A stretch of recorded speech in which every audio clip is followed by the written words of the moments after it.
நம்மளுடைய முன்னோர்களாக இருக்கட்டும், சித்தர்களா இருக்கட்டும், முனிவர்களா இருக்கட்டும், ரிஷிகளா இருக்கட்டும், எல்லாருமே இந்த முக்திங்கிற ஒரு விஷயத்தை தான் வந்து தேடி போனாங்க. இப்போ மனித பிறவியாக இருக்கக்கூடிய நம்ம இந்த முக்திங்கிற ஒரு விஷயத்த நாடி அஸ்ட்ராலஜி மூலமா எப்படி தெரிஞ்சுக்கிறது? இல்லை, இப்போ நாடியினுடைய சீக்ரெட்டே அதுதானே.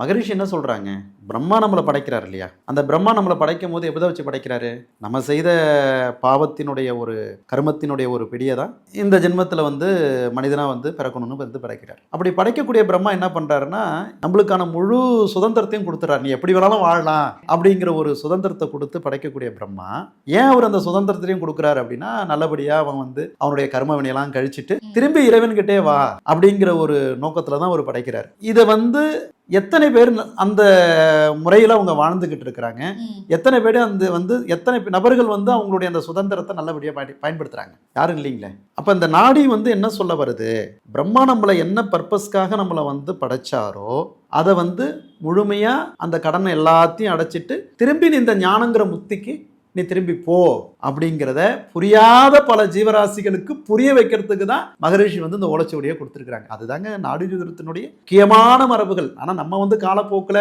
எப்படி வேணாலும் வாழலாங்கிற ஒரு எண்ணத்தை கொண்டு என்னெல்லாம் நம்ம பாவம் பண்ணிருக்கணும் அதெல்லாம் கர்மத்தெல்லாம் நிவர்த்தி பண்ணிட்டு இன்னும் சொகுசா வாழ்றதுக்கான வழிமுறையை தான் நம்ம தேடிக்கிட்டு இருக்கிறோம்.